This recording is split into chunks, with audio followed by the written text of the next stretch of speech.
Santos do Fundão!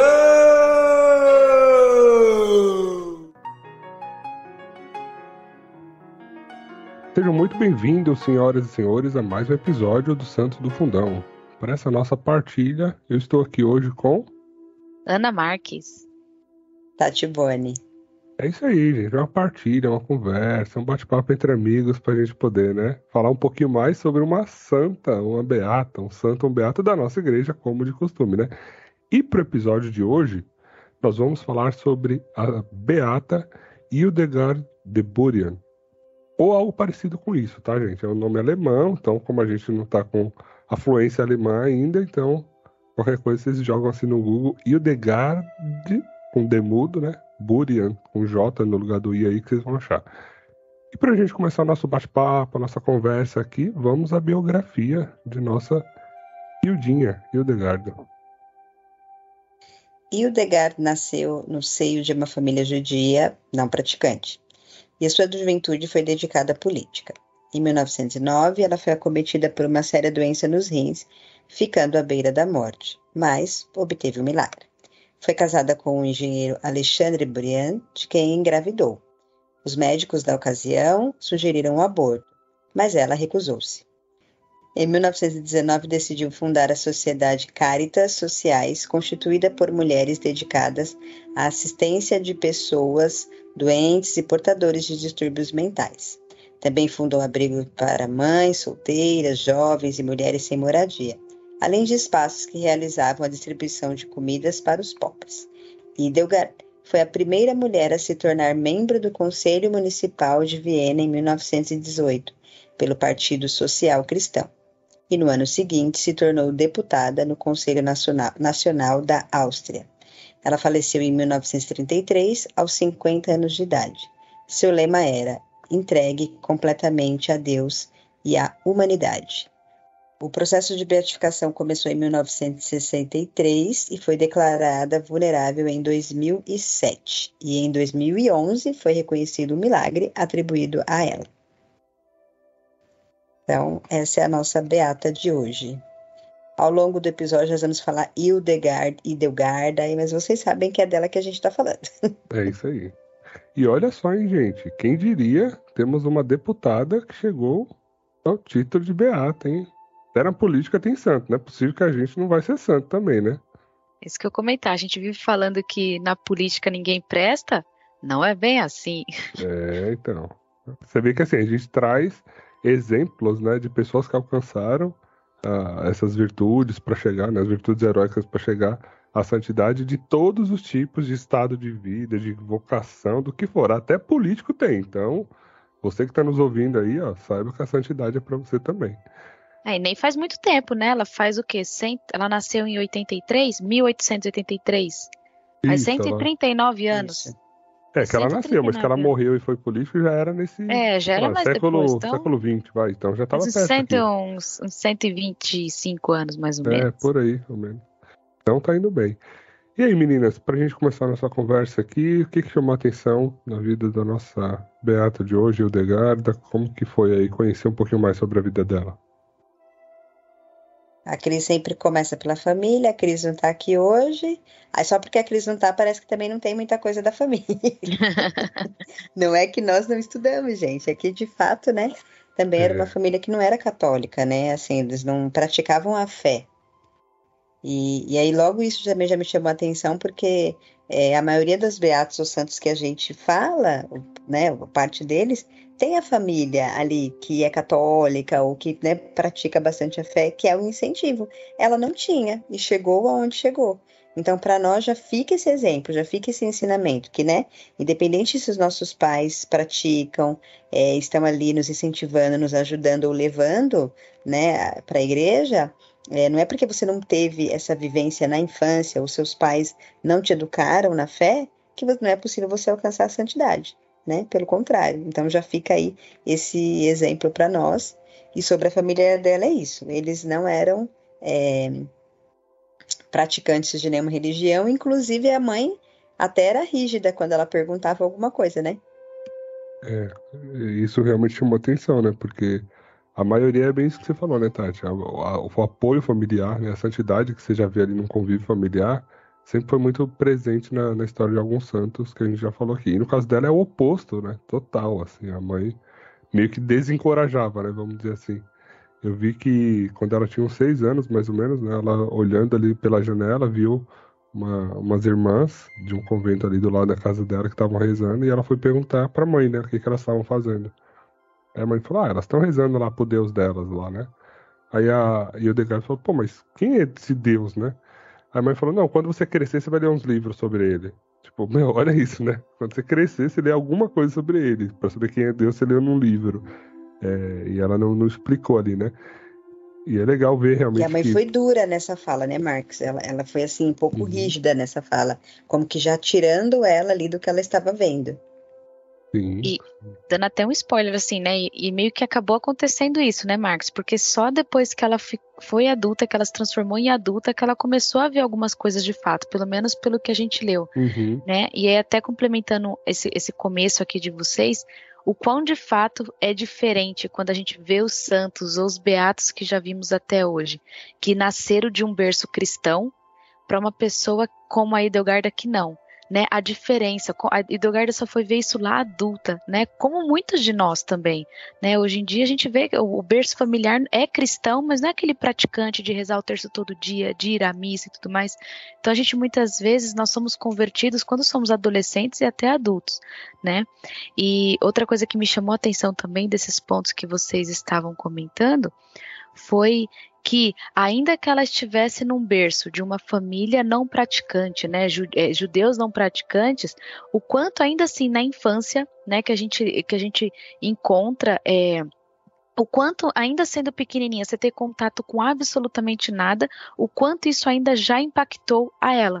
Né? Então, nesse exemplo que você comentou, Marcos, dos 6 anos, né, que ela viu essas monjas rezando pela janela e tal, ela questionou a mãe, e assim que a mãe respondeu que ela estava, né, rezando para o Deus dela, ela quis imediatamente fazer a mesma coisa, né? E eu vi uma frase que ela comentou assim, que ela falou assim, nossa, mas se essas monjas tão bonitas estão rezando a Deus, com certeza é porque esse Deus também deve ser muito bonito, né? E como deve ser bonito rezar para Deus. Ela também queria rezar. Ela falava, mãe, eu também quero rezar para esse Deus. E aí foi quando a mãe foi dura, né? Como a Tati comentou, e falou, não, isso daí você vê quando você crescer, né? Então, Ela que foi pro interessante. travesseiro e dizia, E eu também quero rezar, chorava que ela é, queria rezar. E o que me chama a atenção quando você foi falando, Aninha, você relatando, narrando, e eu pensando assim, para ela achar assim, que bonito essas monjas rezando para esse Deus, como esse Deus deve ser lindo, como de fato ela via beleza na ação daquelas monjas rezando. Então não eram pessoas rezando de qualquer maneira. Havia, não sei se eu estou conseguindo expressar o que eu quero dizer, havia uma beleza na maneira daquelas monjas estarem orando, para que ela se perfeito. sentisse tão tocada como ela ficou. E 6 anos, hein, gente? 6 então. anos. Porque ela nem sabia o que que era a oração em si, né? Então, primeiro aquele ato externo, né? Que era algo puramente físico ali, né? Que ela estava olhando as monjas numa determinada posição. Certamente ela não estava nem ouvindo, né? Como ela estava dentro da casa dela, não estava nem ouvindo o que elas estavam falando. Então, chamou a atenção realmente a beleza de elas estarem todas reunidas fazendo algo, né? Que para ela era algo novo, era algo que aguçou a curiosidade dela no primeiro momento e já começou ali uma sementinha, né? É como vocês falaram, você já foi pro travesseirinho ali, deitou pra dormir e pedindo a Deus pra poder rezar também, né? Eu vi um vídeo na internet, não sei se vocês chegaram a ver sobre ela, em que comentava assim que ela ficou, no vídeo da bibliografia dela, da biografia dela, falava assim, que ela foi até a cama, né, dormir já de noite, e aí ela não conseguia se aquietar com o que tinha acontecido Sim. durante o dia. Então ela ficava pensando, pensando, pensando, e ela falava, Deus, ela ficou assim desconsolada, ela começou a chorar nesse momento, falando, Deus, eu também queria rezar. Imagina uma criança de 6 anos falando, Deus, eu também queria rezar. Ao saber Ai, ela que gente. aquilo já era oração, né, Aninha? Pois é, Exato. Isso já era oração. olha a diferença de uma criança que nasce num berço não praticante. Não sabe de nada, assim, né? E mesmo assim isso tocou a ela, que é impressionante.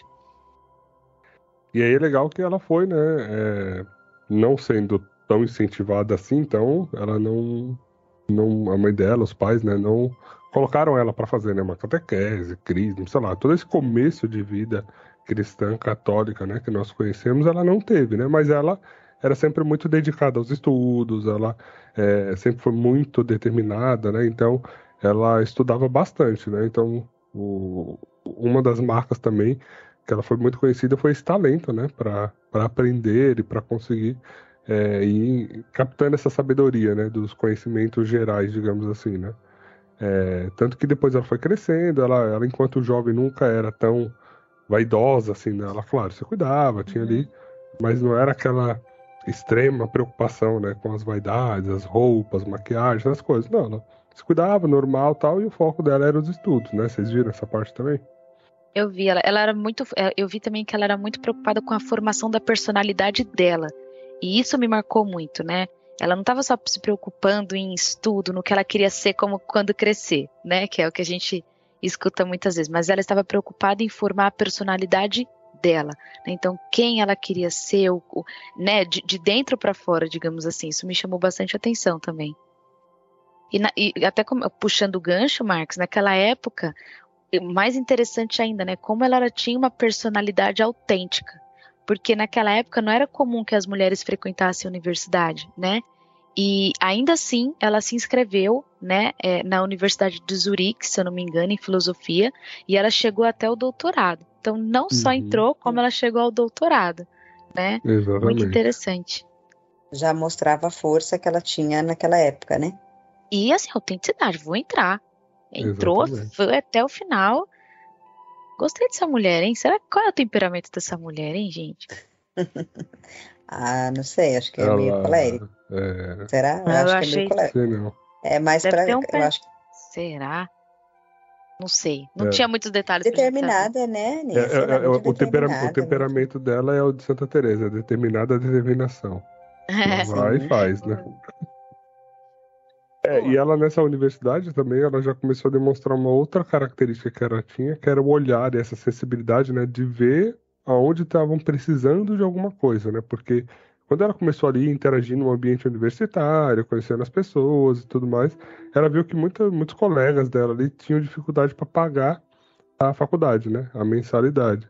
E aí logo, o que ela fez? Ela criou tipo um fundo, né, como se fosse um fundo ali financeiro para ajudar os estudantes com dificuldade. Então, era o que a gente chamaria de vaquinha hoje em dia. Tipo uma vaquinha, né? Exatamente. E as pessoas iam economizando, juntavam nesse fundo, e quem estava precisando usava, né? Ela mesmo, às vezes, ia andando, né, para a faculdade, para não gastar o dinheiro do transporte e poder ajudar esse fundo, né?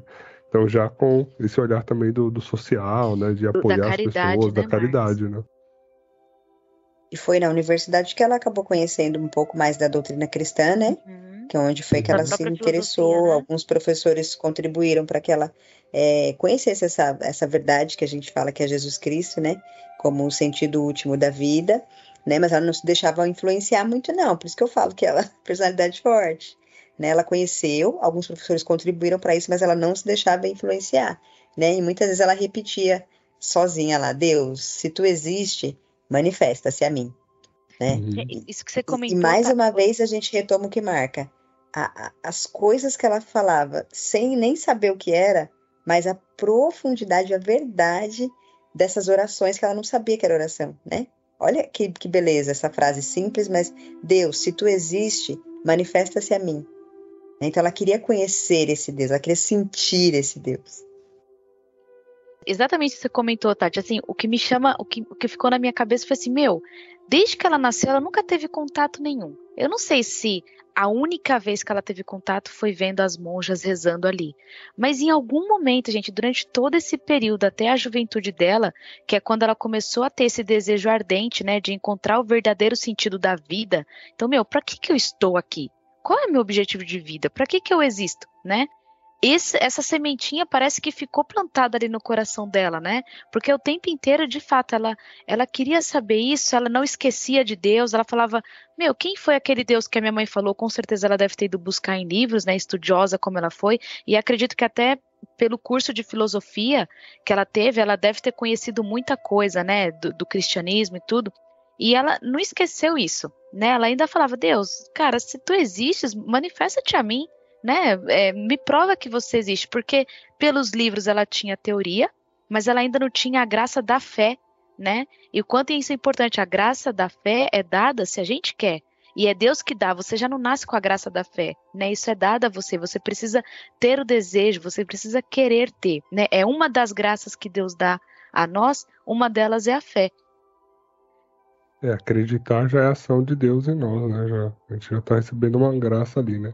E essa história dela, principalmente do curso de filosofia e tudo mais, me lembrou também uma outra santa da igreja, que é Santa Teresa Benedita da Cruz, né? Edith Stein, episódio 49 aí do Santos do Fundão, se você quiser dar um pulo lá depois. Ouça também, porque foi uma santa com uma conversão muito linda, assim, muito interessante, muito impactante a conversão dela, então me lembrou aqui também. Bom, e aí então ela, né, seguiu ali os estudos e aos 25 anos já tinha se formado ali em filosofia. Ela casou com um engenheiro, né, o Alexandre de Burian, marido dela. E foi nessa idade, né, que ela começou aí a ficar muito doente e se internou no hospital, né? Católico. Exatamente. Não qualquer hospital. Deus é providente. Ela pediu para Deus, ela pediu para Deus se manifestar, né? Então ela falou, então vem pra cá, né? Aí ele falou assim, pera aí um minutinho. Exatamente. Então ela ficou internada, né, gente, com uma doença bastante grave, era algo realmente sério, assim, ela ficou internada no hospital e ela foi fazendo ali uns tratamentos, passando por cirurgias, né, e ela era atendida nesse hospital por umas irmãs, que eram as irmãs de São Carlos Borromeu, que era o nome da congregação das irmãzinhas que trabalhavam ali no hospital, né. E ela já ficou muito impactada com o testemunho desse servir das irmãs, né? Ela viu as irmãs servindo ali no hospital e isso já foi mexendo com ela, enquanto ela fazia esse tratamento, né? Que foi se estendendo por diversos meses, assim, né? E o que ela concluiu, assim, né? De que isso que as irmãs fazem a um ser humano, isso que elas fazem, um ser humano apoiado só nas suas próprias forças, é incapaz de fazer. Então, olha, né, mesmo ainda sem ter toda essa vivência da fé, a conclusão que ela já chegou, que realmente, para você fazer muitas coisas, como, poxa, você tá num ambiente hospitalar, cuidando ali, se dedicando, muitas vezes dormindo pouco e tudo mais, é com força divina para você aguentar isso, né? Não é as suas próprias forças que te mantêm num servir tão intenso quanto esse, né? Então ela já falou, não é possível, isso aqui deve ter alguma coisa além do que as forças delas mesmas, né?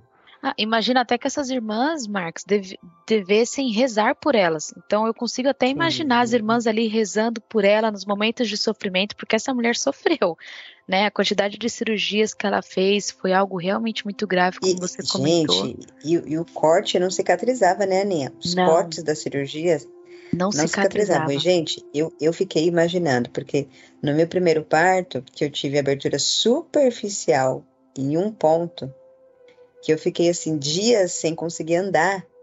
Eu falei assim, gente, que era uma dor terrível. Imagine ela com vários cortes de várias cirurgias que não cicatrizavam. Meu Deus, devia ser muita dor que essa mulher sentiu. Muita dor.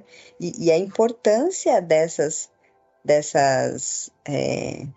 como é, gente? As mulheres que cuidavam dela? Que o Max falou o nome? Peraí. São as irmãs de São Carlos. As irmãs.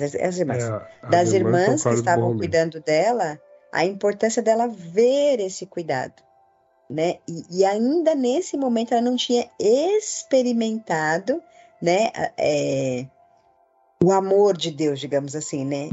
Ela não tinha tido a experiência ainda da fé, como a Aninha falou. Ela faltava graça ainda, né? Ela viu as monjas rezando, ela teve professores que falou para ela da fé, que explicou, ela viu depois as irmãs, mas ela mesmo não tinha passado pela experiência ainda de sentir Deus. Ela via Deus agir nas pessoas, e aquilo já a tocava, e aquilo já ia a convertendo. Não, e isso que você comentava, né, Tati, nessa questão, ela deve ter sofrido tanto, porque chegou, se eu não me engano, a esgotar, né, todos os recursos médicos que tinha ali. Enfim, o estado dela era tão grave, né, os médicos já declaravam que já tinha esgotado todos os recursos que a medicina dispunha na época, né, então, de fato, assim, acho que ela estava sofrendo muito.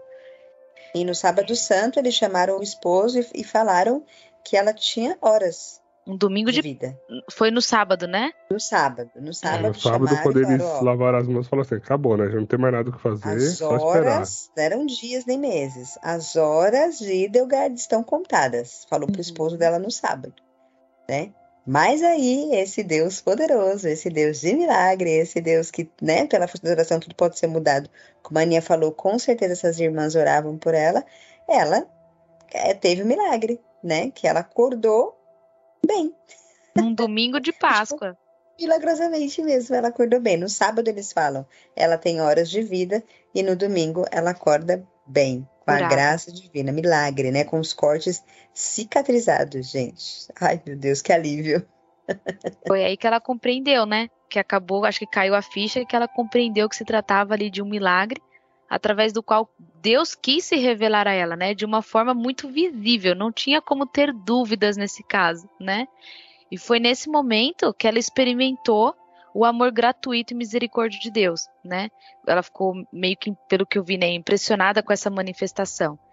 E foi aí que vem uma das partes assim que também me marcaram, que ela falava assim, poxa, até aqui eu vivi, né? Então, eu vivi para o mundo, digamos assim, e aí que ela tinha, né, até os 25 anos foi quando ela ficou doente. E aí depois dela ter se convertido, né, dela ter passado por esse momento de cura, de milagre, ela fala assim, que esta segunda e nova vida deve pertencer unicamente a Deus. Interessante que ela se converteu de fato aos 25 anos e ela morreu aos 50. Então, de fato, né, foi a segunda parte da vida. Na primeira parte ela não estava ali e no segundo ela estava ali simetricamente voltada a Deus, né? E foi aí que acho que ela pediu o batismo, não foi? Isso, aí ela pede o batismo e assume a vida com o propósito de... ela assume o propósito de doar e consumir a sua vida, né, no amor aos irmãos. Nessa segunda fase aí, que é única e exclusiva a Deus, ela fala, não, agora eu vou me consumir de amor, por amor, no amor. Marcos, você vai comentar alguma coisa que eu tenho algo para falar dessa frase? Vou, peraí, mas é que eu tava falando, vai. E é legal ver que, assim, se você for parar para pensar, né, os milagres relatados no Evangelho deveriam ser suficientes para a gente acreditar, né? Não precisaria de mais, porque aqueles milagres por si só já bastariam. E ela pediu, né, para Deus se manifestar na vida dela, e Deus, na sua infinita misericórdia, sabendo que esse milagre que ele operou na vida dela, talvez podia ser a única forma de convertê-la, ele usou desse recurso para alcançá-la, né? Porque ela já estava com alguns sinais de que, poxa, tem alguma coisinha aí, não é possível, né? Pô, como assim? Aí foi indo, aí chegou lá, viu as irmãzinhas trabalhando, você viu, não é possível que essa irmãzinha aqui, que deve ter uns 389 anos, e é a primeira a chegar, a última a sair, com essa energia, sorriso no rosto, esse gás aqui para cuidar da gente, tem alguma coisinha a mais, né? Aí veio o milagre e pronto, né? Foi para sacramentar. Então, eu gosto muito de ver que, assim, Deus, eu gosto muito de pensar nisso, né? Que a gente vive sempre no melhor mundo possível. Porque Deus, como Ele quer o maior número de almas salvas, Ele coloca a gente no tempo exato que a gente vai ter as ferramentas mais disponíveis, assim, mais abundantes para a gente seguir o caminho da verdade que é Cristo, né? E eu acho que Ele colocou ela não só no momento oportuno, mas deu, né, todas as graças, deu o milagre que ela tinha pedido, tipo, se manifesta a mim, né? Ele se manifestou e ali não teve mais jeito, né? Ali foi simplesmente essa frase que vocês falaram agora, né? Você é unicamente inteira de Jesus nessa segunda parte da vida, né? Quero doar-me, consumir minha vida no amor aos irmãos. E essa é outra coisa que me marcou bastante essa Idelgard, ó. Essa frase em específico, assim, porque, gente, eu acho que, sei lá, acho que o desejo de consumir a sua vida por amor aos outros, né? Não teve um santo que a gente falou até hoje, ou beato, e nem vai existir que tenha encontrado essa felicidade verdadeira buscando o amor a si mesmo, né? A si próprio. E como essas pessoas conseguem perceber isso? Elas têm uma sensibilidade de que, olha, ela recebeu o batismo e automaticamente ela falou, eu quero me doar. Eu quero consumir a minha vida ao amor pelos outros, né? Então, não tem, gente, nenhum hoje, né?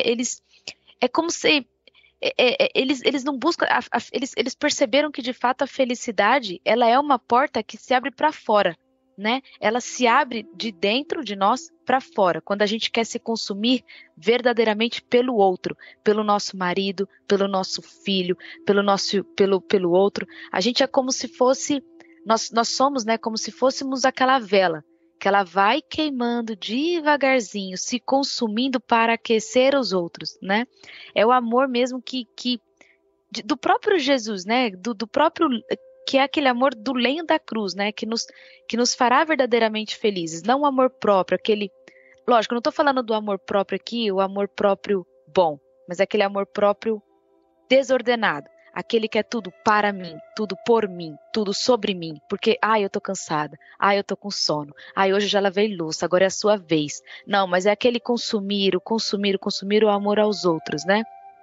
Então, enfim, eles têm uma sensibilidade assim, que parece que é automático, né? Creio em Deus, virou a chavinha, quero me doar pelo outro. E isso, sei lá, assim, isso meio que dói, né? Você falar assim, poxa, eu tenho que me doar pelo outro, eu vou sofrer pelo outro, eu vou dormir menos para o bem do outro. Eu vou acordar 4 horas da manhã para fazer um ovo frito para o meu marido, porque ele vai...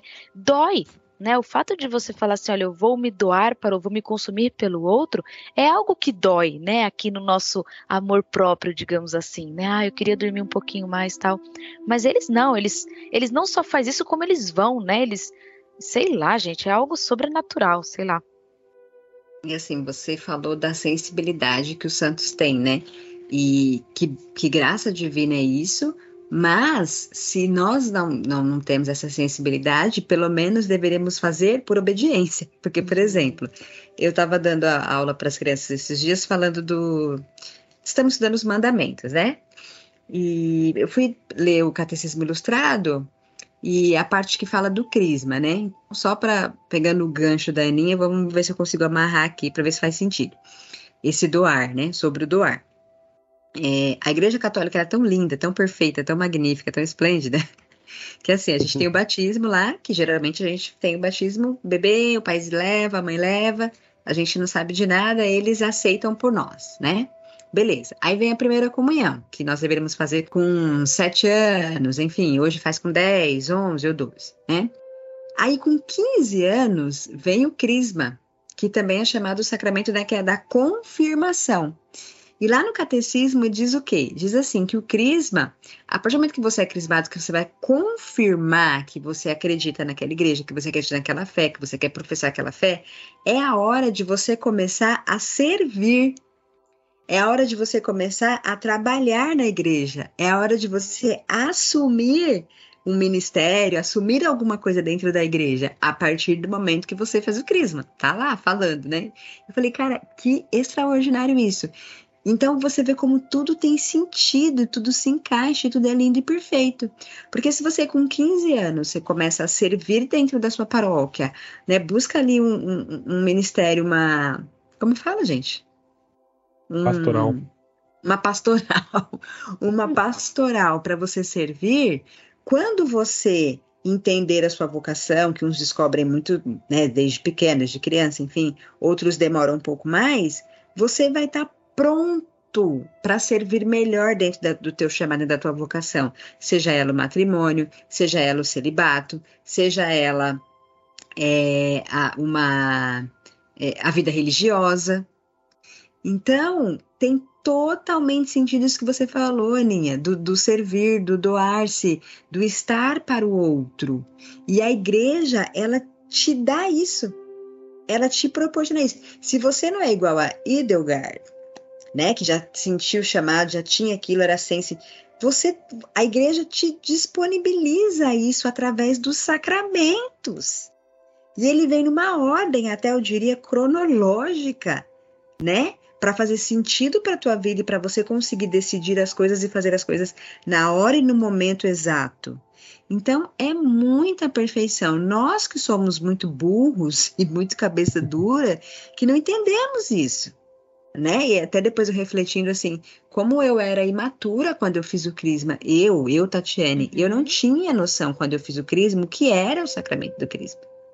Não tinha. Acho que ninguém tem, não. viu, amiga? Hoje em dia ninguém estuda Hoje mais em dia nada, ninguém né? tem. Então, Eu também, assim, não sabia do mundo. Vim virar Isso. gente depois. Eu Faz, vim sei virar lá. gente agora que eu sou adulta. É isso mesmo. E Faz lá 4, no 5 anos. catecismo fala essa questão de você, quando você faz a confirmação, aí você vai, tipo, começar a servir, trabalhar e tal, e aí é o momento também de você amadurecer a tua fé.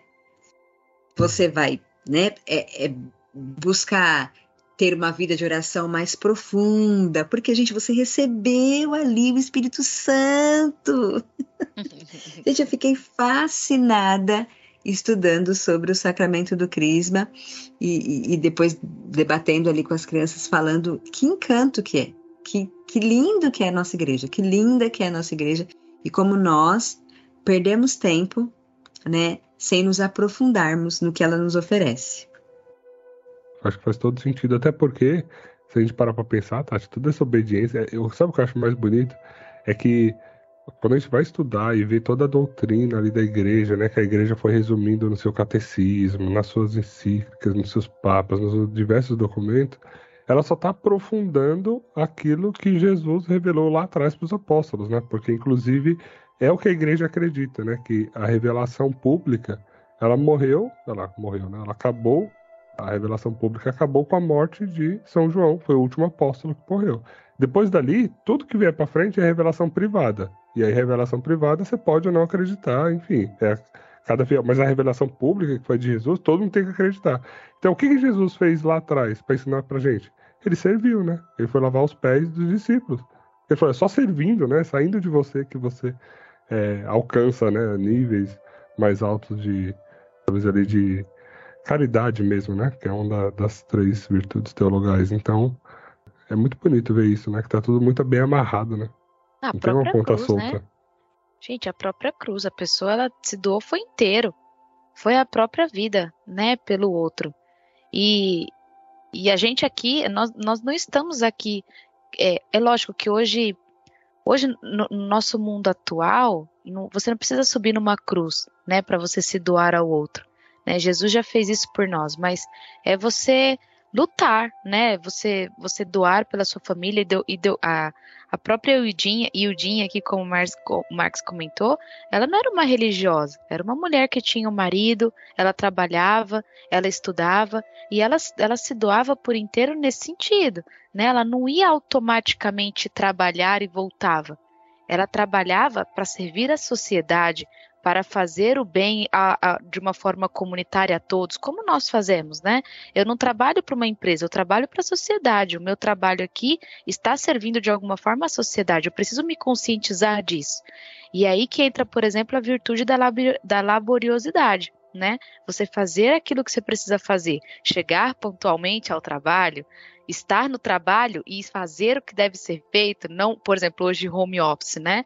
Não ficar com o trabalho ponto batido e jogando videogame ou vendo o celular, mas estar ali fazendo o seu trabalho que precisa ser feito no horário que você tem que fazer, né? Então isso também é servir à sociedade num ambiente onde você não é um religioso. É você acordar cedo para pôr uma mesa posta, para você fazer um almoço, fazer uma comida para o seu marido, lavar a roupa, lavar a louça, um servir ao outro. Isso também é servir ao outro. E não é servir, gente, isso assim eu fiquei pensando muito sobre isso, né? Na frase que ela fala, de se consumir, de se doar pelo outro. Lavar a louça é lavar com amor a louça. Ou no mínimo não reclamar. É você estar puto por dentro, mas sorrindo por fora, que ninguém perceba, né, que você já lavou aquela louça 50 milhões de vezes, que você está farto de refazer as mesmas coisas, mas é se doar por completo, até não ter mais vela para se queimar, que é quando você morrer, né, e ninguém está percebendo que a vela está se machucando ao se queimar. Ninguém percebe, ela continua aquecendo, suave, balançando aqui ó, a chaminha, né? E eu fiquei realmente, claramente, né? Eu fiquei pensando muito nessa frase. Uhum. De se doar, mas de acordar cedo, trabalhar. porque hoje se perdeu isso, né, Aninha? A sociedade perdeu isso. Se nós fôssemos educados corretamente, como, por exemplo, receber o Crisma com 15 anos, fosse servir numa pastoral e passar o que tem que passar o perrengue que tem que passar a humilhação que tem que passar, servir por amor, a pessoa, quando ela fosse, né, atingisse aí a maioridade e fosse viver dentro da sua vocação, ela saberia fazer isso que você está falando. Ela saberia servir com amor, ela saberia fazer por amor, ou ainda que não fosse por amor, mas ofertar e sorrir e servir, né? Lendo aqui minhas anotações, eu até peguei aqui agora o verbo, né, que fala assim, ó, ela pediu o batismo e assumiu em sua vida um propósito de se doar. Assumiu. Então, esse verbo assumir, né, ela toma posse. Não, eu vou assumir isso daqui. Quando eu assumo, eu tô fazendo uns gestos aqui, gente, tá engraçado. Tô pegando as coisas. Quando eu assumo, então eu assumo a minha maternidade, por exemplo. Não, eu sou mãe, ponto final. Então eu vou fazer o que precisa ser feito. Acho que hoje precisa isso. As pessoas precisam assumir, né, papéis, precisam assumir responsabilidades, precisam fazer o que tem que ser feito. Hoje se perdeu isso. Porque eu entendendo que com 15 anos eu tenho que assumir o meu propósito dentro ali de uma comunidade, dentro de uma paróquia, fazer o que tem que ser feito, e me aprofundar, o principal, me aprofundar na vida de oração, eu vou adquirindo essas virtudes.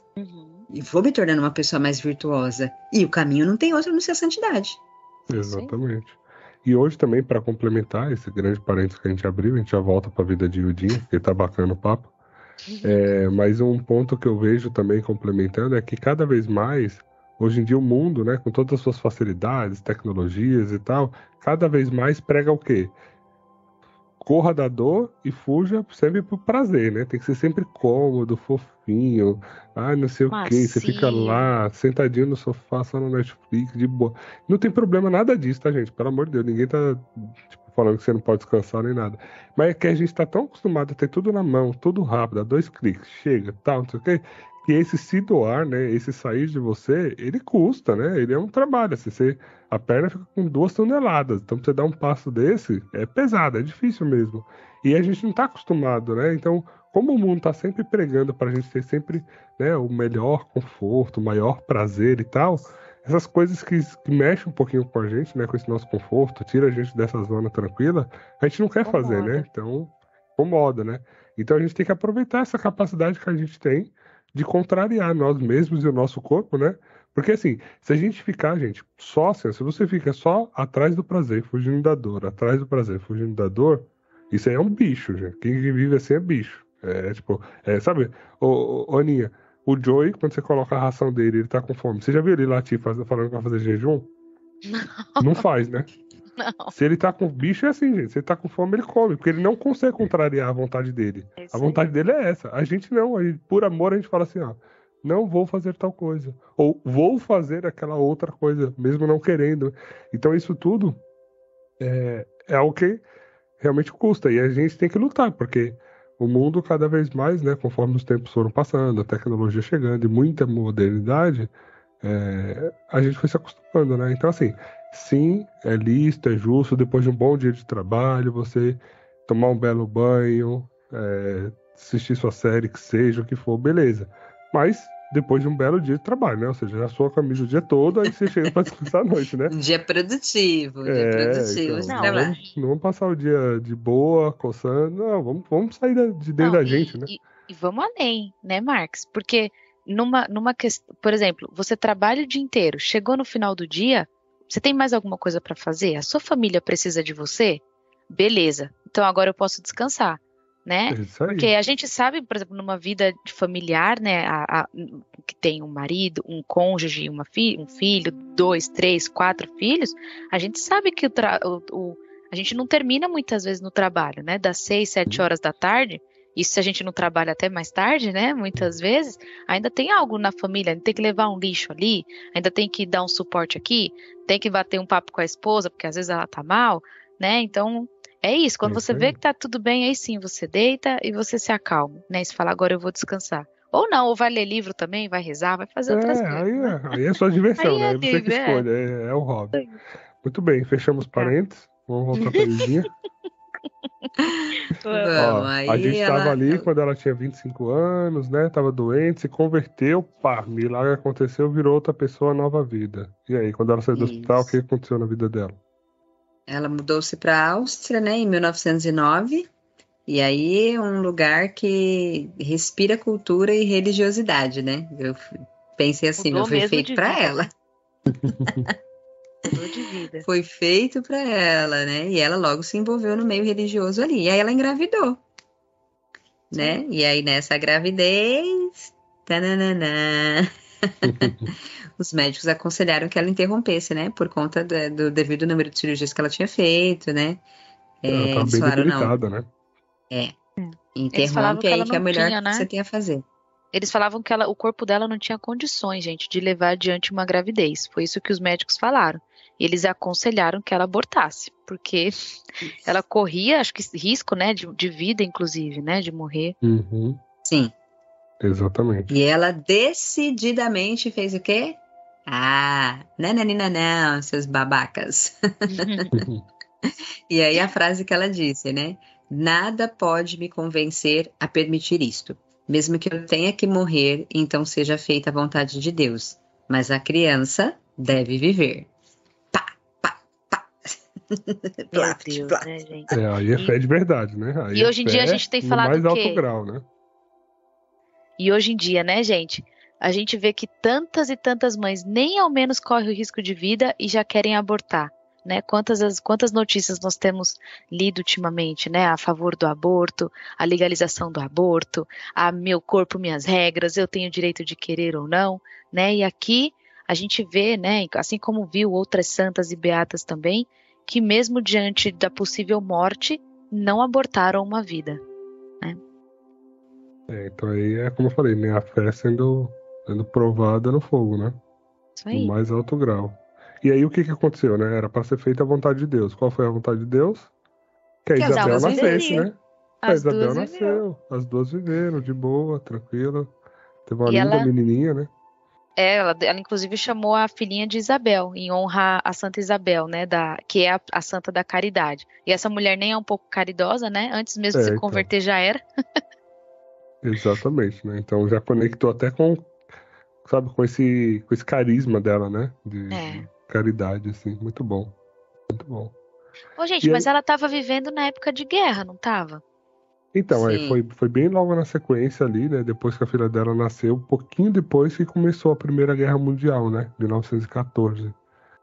Então, assim, tudo isso que ela viveu ali foi próximo da guerra, né? Alguns A filha poucos dela anos nasceu em antes, né? 1910, né? 4 anos depois durou a guerra, né? E, Meu Deus. e aí Uma a guerra, bebezinha de né? 4 anos e guerra, gente. É sempre trágico, né? Porque os estragos que uma guerra faz, ainda mais na época, né? Naquela época, hoje em dia, por exemplo, no ano em que estamos gravando, há uma guerra em curso, né? Entre a Rússia e a Ucrânia, mas que não se compara diretamente com aquilo que aconteceu lá atrás, né? Então ela via muita gente, né? Perdendo, né? Suas famílias, filhos órfãos, né?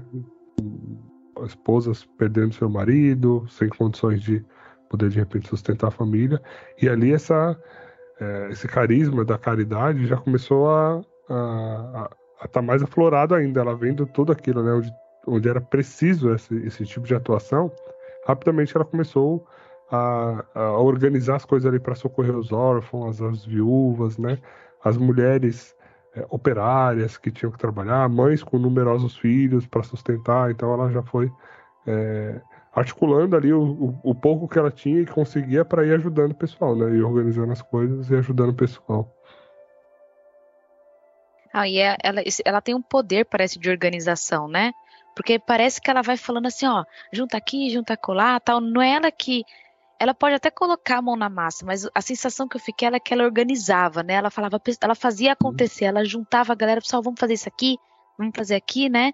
E aí ela acabou organizando, ela organizou essas mulheres que trabalhavam, né, para grandes firmas, eram até exploradas. Ela organizou essas mulheres em associações para que elas trabalhassem juntas em salas aquecidas ali durante o inverno. E todas as peças que eram confeccionadas passaram a ter um valor justo, né? E as operárias tiveram até os seus direitos respeitados. Então, era uma mulher que organizava, né? Ela liderava aquela frente ali. Eram as costureiras, né? Isso foi um Eram as pouquinho logo depois da costureiras. guerra, né? Elas costuravam cada uma na sua casa e era uma exploração muito, muito forte, né? Ela criou essa associação e organizou ali o trabalho dela, muito bom. Não, eu ia dizer que aí isso chamava atenção, né? Que aí foi quando chamou a atenção do prefeito que pediu para que ela virasse vereadora, né? E para os famintos, eu acho que por conta da guerra também, ela organizou uma outra organização, né, digamos assim, chamada Mesa de Santa Isabel. E ali muitas pessoas podiam se alimentar, né, de uma sopa quentinha, numa salinha aquecida, né? E ela também conseguiu uma maneira mais barata de comprar os alimentos, uma espécie de tipo um mercado popular. Sabe? Então, a gente percebe que ela tinha uma grande capacidade de atrair voluntários, né, para os diversos trabalhos sociais que se tinha. Ela promovia, não sei se vocês viram, ela promovia chás beneficentes, convidava as damas, né, da sociedade e fazia, sei lá, palestras, né, e conscientizava também essas pessoas das necessidades e dos sofrimentos dos mais desfavorecidos. É isso aí. Ela conseguia muito facilmente, né, atrair ricos e pobres, né, para servir e ajudar nas obras sociais, né? Então, os ricos que podiam doavam dinheiro, aqueles que não tinham dinheiro iam servir, né, iam trabalhar lá para fazer tudo isso funcionar, né? Ela fazia muito bem essa ponte, né? Exatamente. A ponte principal, né? É o amor envolvido nesse servir, nessa caridade, né? Bom, meninas, e aí, né, vendo todo esse trabalho social que ela tinha, né, não tardou pro pessoal começar a ficar de olho nela ali em Viena, né? Qual foi o convite que ela recebeu ali, né? Aí o prefeito pediu para que ela assumisse a tarefa de vereadora, né?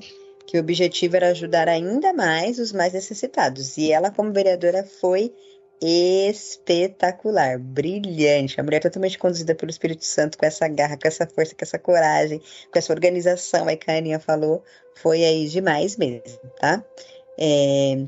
E não só, como se isso não bastasse, depois ele pediu para ela se candidatar a deputada federal. Mas aí ela não estava muito afim, não, ela não queria muito. Mas aí ela falou, quer saber? Eu vou aceitar, né? Porque através da política, como a gente falou lá no início, acho que a Aninha falou, ela poderia cumprir a missão, né? De ajudar ali a população desprotegida. Então ela aceitou, mesmo não querendo, ela foi obediente. Ela com certeza ouviu a voz do Espírito Santo ali e foi aí, embarcou aí na política, né? Em 1919, então, ela assume o cargo, sendo a única mulher cristã no parlamento, né? E apresentou propostas de amparo à maternidade, formação profissional da mulher, propôs que os prédios que estavam ociosos ali pudessem ser usados, né, em prol ali de escolas, né, formação de operários. Era uma mulher respeitada porque ela era muito convicta, né? Tinha uma conduta assim, me fugiu a palavra, uma conduta Irretocável, uma conduta exemplar. Não é, eu queria outra palavra, tá bom. Tinha uma conduta exemplar, então era uma mulher muito, muito, muito respeitada, viu? Mulheres que acham que, nós somos tadinhos de nós. Não, uma mulher forte, né? E tem ela até era conhecida foto, né? até como a consciência do parlamento, né? Ela tinha um testemunho cristão na luta pela verdade. Então, dá para unir as duas coisas, sim, sim, sim. E nós estamos falando de uma mulher. E aí, interessante que mesmo estando lá, e ela só conseguia fazer tudo isso, ser essa consciência no parlamento, né, ter esse testemunho cristão na luta pela verdade, porque ela colocava Deus em primeiro lugar. Ela tinha ordem nas coisas dela. E para as coisas estarem em ordem, Deus é primeiro, né? Então ela pedia sempre que acordassem a cedo para que ela pudesse participar da Santa Missa, né? Porque na Santa Missa ela encontrava o quê, Aninha? Bom, ela falava que era aqui que ela encontrava fortaleza, né? Tem uma frase dela que diz assim: é assim que Deus me dá as maiores graças. É assim que muitas coisas se esclarecem. Os problemas mais complicados se solucionam. Fortalecida, disponho-me a servir. Essa mulher só servia, gente, não dá. E você comentou, Tati, uma coisa... Casada com a filha também, né? Então, casado com a filha de 4 anos, deputada federal. E eu vi que ela, apesar dela estar, né, no meio de um monte... Gente, era a única mulher deputada federal no parlamento. Então, você imagina um monte de homem. Vocês viram, eu vi. Um monte de homem em pé, de terno preto, assim, né? E ela sentadinha com vestido, de branco. Uma saia de branco, assim, né? Uma blusa branca de saia preta, assim. Sentadinha de boa. E um monte de cara lá de preto e tal. Então, vocês imaginam assim, uma única mulher no meio de um monte de homem, sem omitir a sua fé, sem omitir os princípios cristãos, lutando pela justiça social ali, em favor, né, das operárias, das empregadas domésticas, e ela tinha como objetivo, gente, o fortalecimento da família e a melhoria das condições de vida das mulheres, né? Então, a bicha é forte, a mulher, viu? Não é pra qualquer um, não. Só Aninha, podia ser sabe também que... porque era mulher de oração, né? Sabe o que eu pensei aqui agora? E ela não tinha nenhuma mulher pra ela seguir nas redes sociais pra ela fazer o que ela fazia, Não né? tinha, Pra minha se filha. inspirar. Não tinha. É uma boa isso aí. Era acho que a própria Maria, né? Nossa, verdade Não, isso aí, viu? a rede social da época provavelmente era ler a história dos santos, né? Como a gente vê em muitos santos, assim, que se apegam em um ou outro. E ela, a força dela era a inspiração, né? A força dela era a oração, né? Ela E a falava que Eucaristia, ela falava também, né? as melhores horas dela era à noite, quando ela ia rezar o breviário, ia ficar no momento dela ali, né? E a Eucaristia, né? O dia tinha que começar com a missa e com a Eucaristia, né? Gente, olha só. Ela tinha atividades sociais, atividades políticas, compromissos de esposa, de mãe, fundadora de associações de mulheres operárias e um monte de coisa, deputada, e ainda rezava, acordava cedo, ia à missa. Não, mas é agora que vem mais. Vai entrar mais uma coisa aí, que é quando ela funda a Comunidade de Vida Apostólica Caridade Então, Social. aí, ó, tá vendo? Dá tempo, Se gente. não O dia tem bastasse. 24 horas, dá tempo. Não, isso é a coisa mais engraçada que tem, né? Porque assim, se tem um negócio que é justo nesse mundo, é o tempo, né? Porque todo mundo tem a mesma quantidade, né? Não tem mais rico ou mais pobre no tempo. As 24 horas são a mesma. A gente só tem que se organizar ali pra conseguir fazer tudo caber dentro das 24 horas. E ela Não só fazia. caber, Marcos, vou além. Porque caber, cabe. O que tem que fazer é você falar que vai fazer e você fazer. Aquele minuto heróico que São José Maria Escrivá nos fala tanto, né? Você fazer, estar... A gente me ajuda com a frase. Estar no que fazes e faz o que deves. Uhum. É algo nessa linha, eu não lembro de cabeça aqui também. É fazer o que tem que ser feito onde você tá. É isso aí. Mulher porreta. É isso aí. Não, e quando Aí eu falo ela fazer funda a cabeça, é comunidade. isso, Aninha, é fazer. Não é assim, não é na planilha de Excel. É fazer. É ir lá e E botar fazer. na Isso. prática. E aí, Tati, ela ia lá. Não, aí então ela fundou a Comunidade de Vida Apostólica, né? Caridade Uhum. Social, que quer dizer amor que leva e que liberta. Amor que leva, gente. Levar, o verbo levar, é algo que tá acontecendo ali, ó. O negócio não tá parado, entendeu? O negócio tá se movimentando, né? E a missão era levar, gente, ó, a missão era levar o amor de Deus aos mais necessitados. E o lema da comunidade era: ai, gente, eu não tenho estrutura. O amor de Cristo nos impulsiona. Nos Muito bom. impulsiona. Né? Gente, o que é impulsionar? É tipo, eu penso assim, é dar um empurrãozão. É vai. É né? foguete, né? Indo Então, pra esse lua, assim, ó. É aquele impulso, assim. Muito bom. E aí, graças a Deus, ela viu florescer essa comunidade, né? Não só ali onde ela estava, né? A comunidade se multiplicou ali por vários países, graças a Deus. Então, foi uma mulher realmente, assim, esplêndida, né? A gente não vai falar das istas aqui, não, mas é tipo chupa istas, porque... né? Gente, eu fiquei então. pensando, ela ficou 50 anos, né? Vai, 50 anos, até uns 20 aí, você...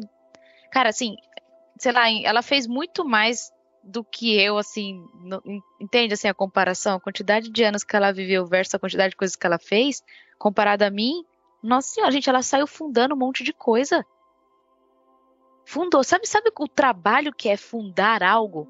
Não é você juntar 3... Não, você fundar, você tá toda estrutura, pensar, organizar, liderar, fazer acontecer, vingar. Gente, é muito esforço, é um esforço tremendo. Exatamente. E ela foi lá e fez, né? É isso aí. Muito bem, meninas. E pra gente, né, encaminhando aqui mais pro final do episódio, ela criou, então, né, essa comunidade, fundou. É bonito ver no site da Irmãs da fundação aqui das Irmãs Caridade. da Caridade. Eu vou colocar, né, depois, quando a gente for publicar. Quando você estiver ouvindo esse episódio, vai lá no texto da publicação, vai ter o o link do site das Irmãs da Caridade, tem umas fotos lá das irmãs também, dá pra um pouco disso que a gente falou aqui, dessa conversa toda que você vai poder ver em fotos e em alguns comentários mais detalhados lá, né? Bom, gente, muito bom. Ela fundou então essa obra social, essa obra religiosa, né? Uma comunidade de vida, onde as irmãs ali faziam todo um trabalho, né? Ou seja, para fechar com chave de ouro, né? Já tinha fundado tanta coisa do âmbito social, aí fundou também uma obra religiosa, né? Onde as irmãs ali tinham uma vida contemplativa e tal. E depois, né, se encaminhando aqui para o final do episódio, ela estava ali chegando, né, no fim da sua vida, aos 50 anos, né? Como foi, meninas, essas últimas palavras dela, né, antes de morrer? Ela dizia que a morte dela, né, era uma grande ação de graças. E aí, no finalzinho mesmo ali, ela beijou o crucifixo e disse: Jesus, meu querido Jesus, torna boas todas as pessoas, a fim de que possas encontrar nelas o teu agrado. Faze que sua única riqueza seja tu, somente tu, e pronunciou: Deus lindo. Ai, gente. Isso foi, pessoal, só pra vocês saberem, em 11 de junho de 1933. E ela termina esse Deus lindo como lá aos 6 anos de idade, quando ela fala que Deus era lindo, não é, gente? Ai, eu não acredito.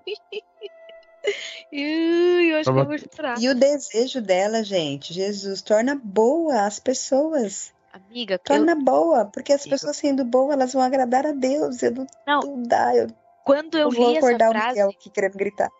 Quando eu li essa frase, eu falei amém. Eu falei, Jesus, torna-me a mim boa, porque eu quero isso aí que ela tá falando. Escuta ela, Jesus, escuta ela, torna todo mundo bom, por favor. Ela morreu pedindo isso, atende as pressas dela, por favor. É de pessoa diferenciada, né? Ou seja, até o último momento está servindo, né? Porque ela tá fazendo uma oração pedindo pelo outro, né? Pelo próximo. Então, é servir até o osso, até ralar o osso, né? Não vai sobrar nem mais carne, é só o osso mesmo. Bom, então ela, né, vai para casa do pai, partiu dessa, foi se encontrar pessoalmente com Jesus ali para falar para ela o que ele achava, né, assim, você acha que eu fui uma boa deputada? Olha os projetos que eu fiz aqui, que eu não fiz, né? E aí depois disso, né, passados aí 79 anos, né, ocorreu a beatificação dela, né? Que foi na Áustria, né? Vocês viram essa parte também? Depois de ter feito tudo que fez, foi reconhecida como beata da nossa igreja. Não, eu vi que a cerimônia de beatificação dela foi super solene, né? Teve um monte de bispo, de sacerdote, religiosas, né? Um monte de gente. Foi um grande sinal do amor de Deus. Não, isso aqui não vou ler, não. Porque eu fico vendo, eu entendo, aí depois eu continuo lendo mentalmente e eu acabo falando. Pode falar. Não, mas foi isso, gente. Assim foi a vida de Hildegard Burian. Ela foi esposa, mãe, política, pioneira do serviço social na Áustria, fundadora da caridade social e testemunho de amor aos irmãos. Inclusive, essa obra religiosa que foi fundada, gente, na Áustria, hoje já está em vários países, inclusive aqui no Brasil. Então, para você ver, né, tantos anos depois, tantos não, né, poucos anos depois, já está espalhado pelo mundo inteiro. Essa mulher já é santa já, a gente que não sabe. Muito bem, gente. Então, passamos, né, pela vida aqui de Santa Hildegarda de Burian. Só lembrando que ela não é... Eu falei santa, ela é beata. Eu já tô adiantando aqui o título dela, hein? Então, ela é beata Hildegarda de Burian. Spoiler.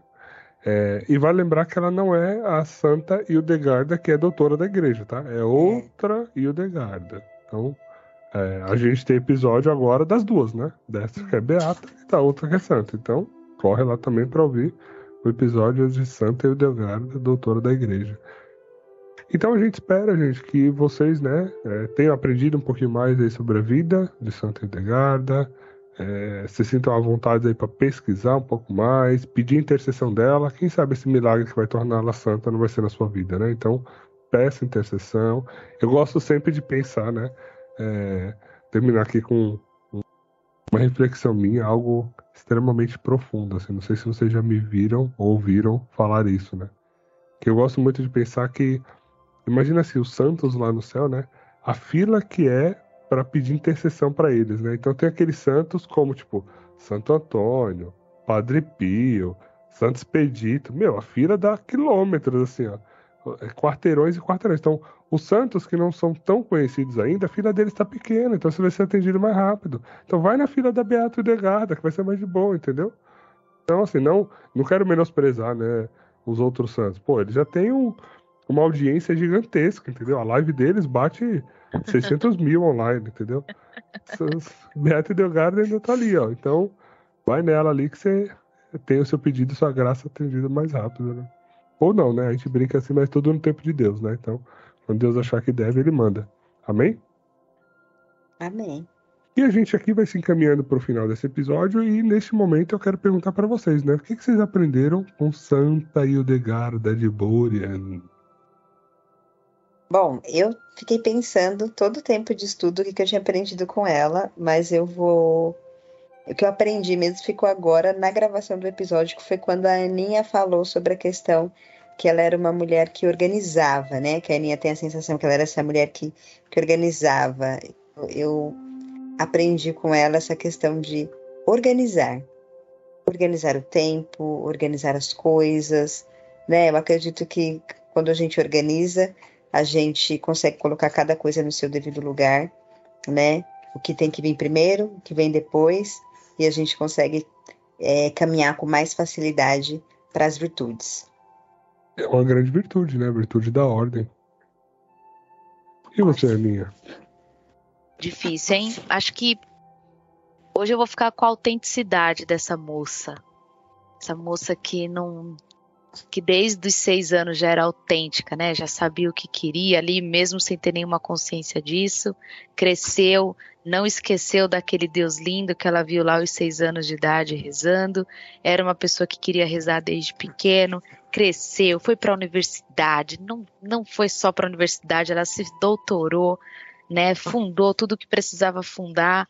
Não deixou que abortasse seu filho. Então é uma mulher muito autêntica, né?